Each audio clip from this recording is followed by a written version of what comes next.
and good morning. We are in Castellón de Monegros. Yep, that's where we are. I'm excited about today. Oh, and Happy New Year. This is the first adventure of the year. I'm excited. I've already said that. That's how excited I am. We're going into the desert. We're going into Los Monegros Desert, which is Europe's largest desert. And we are crossing it. We're going through it, up it, over it, around it. We're just going to go and have a really, really good adventure.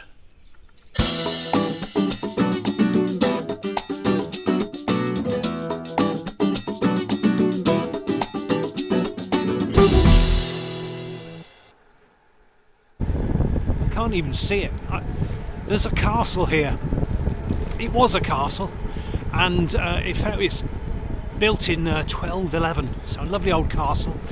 But it partly fell down, and when it was rebuilt as a hermitage for monks to go and be monkish at. And I can't find it. So we started at that beautiful old church, which had an unusual name as well. But one thing I've noticed, just getting here, this is, I think, the most remote start we've ever had, and we're coming up on 5 years of these adventures together. It's a very, very strange little town. I'm looking and looking. There it is. This, believe it or not, is a national road. Some of the national roads are like motorways. This one isn't. But also you can see they're going to be improving it. There's a few things I've forgotten straight off. I've forgotten my chest harness, and that's a real problem because we're going to be going on gravel, a lot of gravel. In fact, Los Monegros is famous for one of the largest gravel races in Europe, if not the world. There's 8,000 people come to compete in the Orbea Los Monegros race.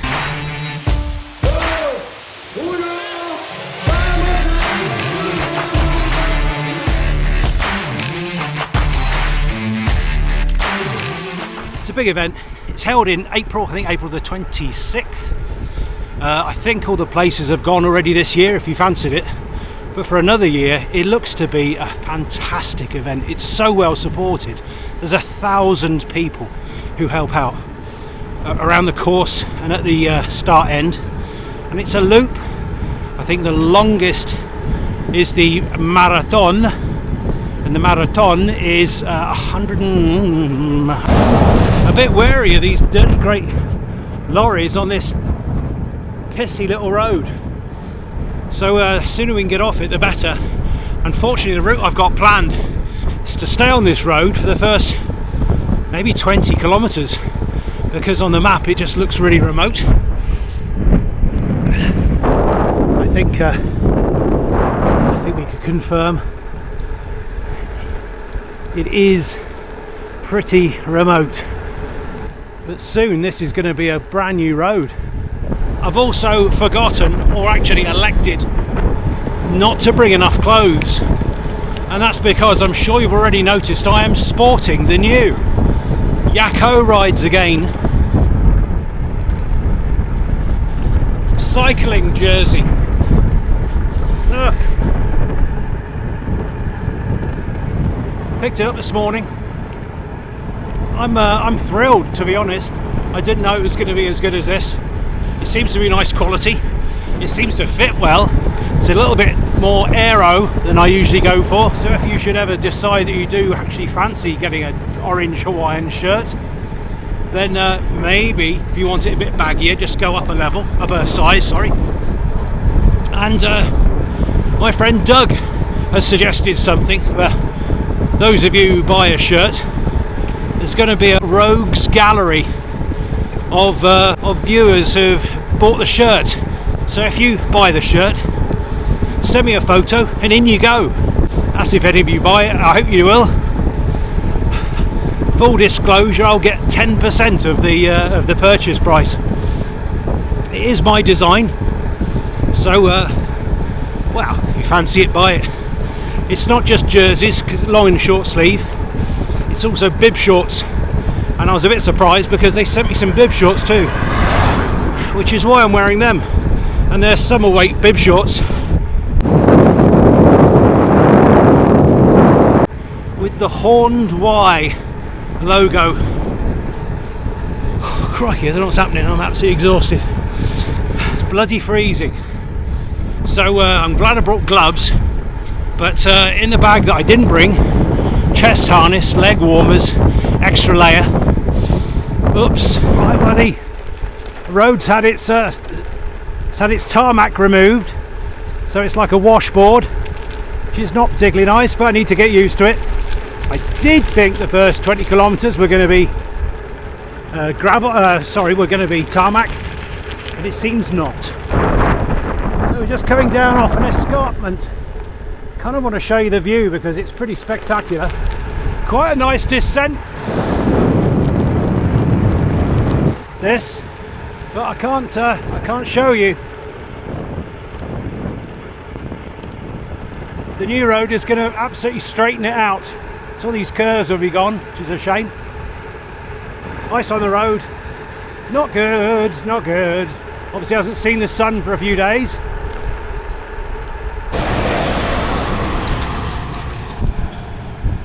I seem to have chosen the road with the most articulated lorries on it, which, considering its size, isn't particularly pleasant. There's obviously some sort of farm or something further along here. The last two are called Premier Pigs in English. Oh, hello. It's an item of interest. That sprung out at me a little. We're going down here because we have reached the canal of Los Monegros. Oh, and a red kite. There it is. It's a canal. I did think it'd be full because we have had a lot of rain, a heck of a lot of rain. Let's talk about this. Let's talk about this canal, this empty canal. I don't know why there's a buffer up the middle of it. It's a bit weird, isn't it? But Los Monegros historically is one of the driest places in Europe. It's bad. It's bad. It's been bad for centuries, century upon century. But there was an idea to try somehow to irrigate it. So work started on the canal in 1915, and it was completed after the Spanish Civil War. Again, using prisoners to complete the works, Republican prisoners to complete the works. It's 133 kilometres long, and it irrigates 125,000 hectares. But what it's done, it's breathed new life into Los Monegros. And there are towns where there were never towns, because so much of this desert is now irrigated. And there's fruit trees and livestock and arable crops even. Right, we're on gravel proper. We're just leaving the canal. We're heading off into the wilderness. Los Monegros, it's desolate, it's huge. Until fairly recently, no one lived here. It's still incredibly depopulated. So what it means is that people do things here that you can't do where there's lots of people. For example, all of those Premier Pig lorries are going to places like this. Enormous, stinky pig farms. Just an insignificant tower, you might think. But no! That is the basis of this week's Tale from the Trail. That is the only bit. Am I in shot? Is it in shot? Who knows? That is the only bit left of the town of Moncalvo. It's the last little bit of the church. It's a 12th century church, but it didn't get to see a full life. Sorry. It's another one of those really, really gruesome tales of the trail. So many of them are. I think the Spanish were just like bloodthirsty. Anyway, I'm going to have to read out the the intro. The intro is off the tourist board for Aragon. And this is what it says about Moncalvo, or rather that little lump of stonework. In the middle of Los Monegros, in the middle of nowhere, a lonely wall remains. A wall that stoically resists and fights for its own existence. In the midst of loneliness, silence and oblivion. There's more. It is a place with a certain mystery, where the passage of time has erased history, where oblivion has appropriated memory, and only its legend has remained. There is hidden the memory of a town, barely retaining the last of its ruins, and even those are vanishing into the depths of sad indifference. What an intro! They've got a poet at the bloody Aragonese tourist office. It's a lump of church. It is all that's left of Moncalvo. And the reason why there isn't much of... Oh, I'm going to have to put my shades on. It's glaring. Sorry about that, folks. It's a bit rude talking to you with my shades on every week, but I can't see otherwise. Moncalvo. So, Moncalvo was just a town, an agricultural town. It had about 200 people living there. This is in the 15th century. But Moncalvo scratched a living. But they resented having to pay a 10% tithe to the crown. So when the tax collector from Huesca came to collect on behalf of the Crown of Aragon, they said no, and they sent him packing. And about a year later, the tax collector returned. And collectively, the town, I'm guessing they probably mean about 5 blokes probably, rowdy blokes, decided that they were going to kill the tax inspector. And they did, they killed him. So nothing was heard from the tax collector by the Crown, and they're thinking that's odd, he only went out to Moncalvo. And so they started inquiries, and it leaked out that this tax collector had been killed, and the Crown decided to exact its vengeance. And the way they did it, they waited for a Sunday when Mass was being heard in this church. And they fell on the place. A huge army of men fell on the place. And they stormed the church, and they ended the service, and they bolted the doors with the people inside. And I know what you're thinking, it's worse. Did they set it on fire? No, that would have been a mercy. Instead, what they did, one by one, they opened up the doors, grabbed someone and dragged them outside. When they had them outside, they beheaded them and then impaled them on stakes that had been driven into the ground. Every man, woman, boy, girl, infant and elderly person was killed. They stopped beheading them after a while because it got too slow, so they just impaled them alive. All 200, actually 198 members of the village, every last one. 2 people escaped. When they closed the doors, the priest and an altar boy escaped. Now, why there was an altar boy with a priest? I'm saying nothing. However, his favourite altar boy and the priest escaped through a secret passage and fled. And when the Crown heard that 2 people had escaped, they went after them. And on the road to Zaragoza, they found them and they impaled those 2 as well. Now, this was on a very popular road. So if you're on your way to Zaragoza from any on this side, you would have had to go past their impaled bodies. And in memoriam of those 2 victims, stones were placed. Every time a traveller passed, they placed a stone for each of their souls. And after about 100 years, there was no field left. It was completely covered in a mound of stones, and the Crown came out and they scattered all the stones. They didn't want any memory, any part of it left behind. But the only thing that's left behind is that tiny piece of church. And that's this week's Tale from the Trail. Actually, there's another little fun fact about Moncalvo. when they had the 198 bodies impaled on stakes outside the church, they got the local towns to come and file past and view them in a kind of, now you're not going to try this, are you?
Hands.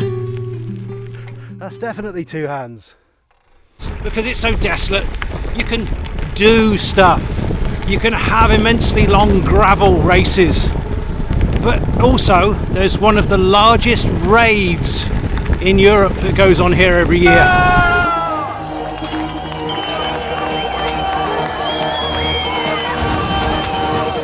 Monegros, nacidos para bailar en el desierto.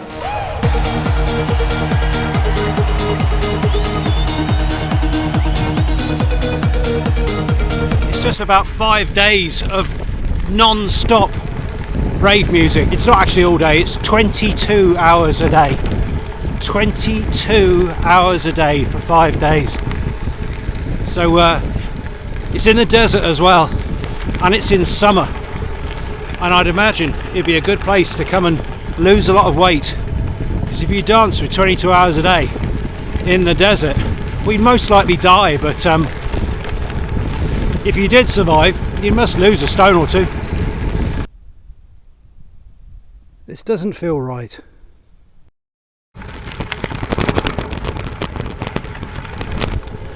We'll find our way. Somehow we will overcome. It's got warmer, that's nice. It's a dirt track. We don't mind dirt. We loves a bit of dirt, we do. So it's playing havoc with me undercarriage. Now we're just on a slight detour because there's a river here and I can't resist a river. So we're just nipping the wrong way to have a quick look. Oh yes. How lovely is that? That looks absolutely beautiful. Obviously 2 rivers. Got one which is clear and one which is cloudy. Only 220 metres of climbing we've done. So we need to absolutely get cracking. The sun's getting lower, still got plenty of daylight left. So that, quite literally, is the road to nowhere. And nowhere is another one of these, you could only have it in a desert festival. It's a big sort of, well, let's call it what, it's a hippie festival. There's no money, you just do stuff. Make things collectively. There are some people who provide food. I don't know how it works. I think you get there's about 4,000 people go, and it's part of it's associated with the Burning Man festival in America. And because I don't really understand it, I'm going to leave it to some of the people who go to explain all about it to you now.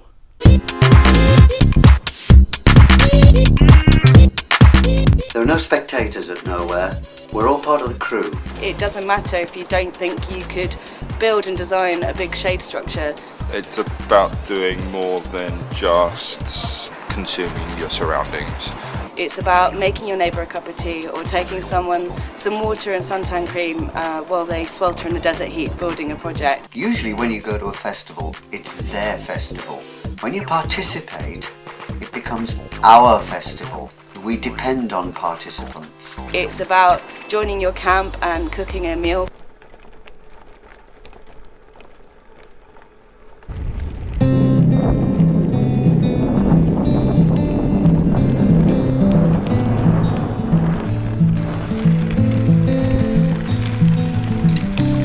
Feeling very Wild Westy, Indian country.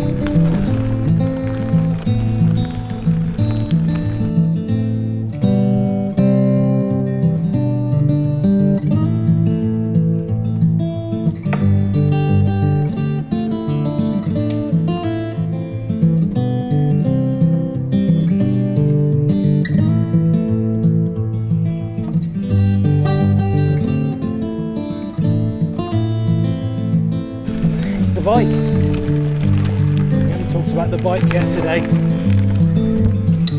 We will. I'm on the Orbea Denna M20i.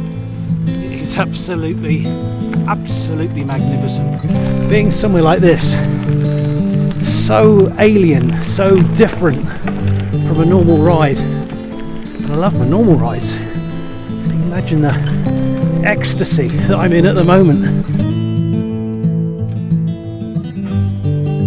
Me saying there's no trees. Look at that beauty. Absolutely gorgeous. Needs Christmas lights. We're on Keith Canal. It's a little far to follow. Not what you want. To see if it's worth it. Got a sign.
Is a really superb combination of motor and gearing. Very, very good. I wasn't in the biggest at the back.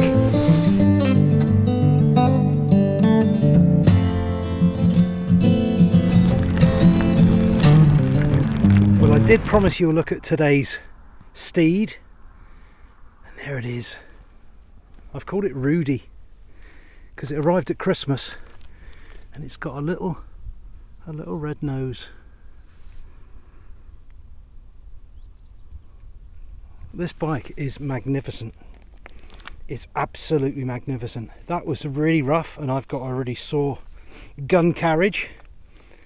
And that should have been a lot more uncomfortable. No suspension as such. Just, if you like, weakened seat stays, top tube. It just seems to absorb an awful lot of the clutter out there. The gearing was absolutely superb. I didn't get to use this great big 51 tooth on the cassette, and on the terrain today these tyres were superb, fast as anything, and yet with the lugs to grip in on the corners, on the dust. And this little bag, brilliant. It's bigger than a normal, like a top tube bag, but I've got everything in there. Loads of tools, all of the puncture repair stuff, all of the tubeless stuff, and tubes in case. Should have had a banana in there, but you can't have everything. Oh, it's got mud and everything. It's authentic now, isn't it? So I think we're going to call it a day there. Absolutely loved it. Los Monegros Desert. That canyon at the end, it was about, I think it's about 7 or 8 kilometres long, the canyon. It might be more than that actually. There we go. It's me in my kit. Looks like I've got a stiffy, haven't. They look alright. Lost a bit of, what do they call it? These have been comfy as well. Look at that. Hopefully you'll buy one. But if you do, send us a photo and I'll pop you in a video. A rogues gallery of Yako Rides Again jersey wearers. I've absolutely loved it today. It just gives you such a glow when you have a really good one like this. It's just wonderful. And days like this should be regular, but they never are they? There's always things going on you've got to do. The next few videos are going to be review based. They have to be, because the bikes won't last with me forever. We'll start there next week, and until then, thanks for watching. Oh, and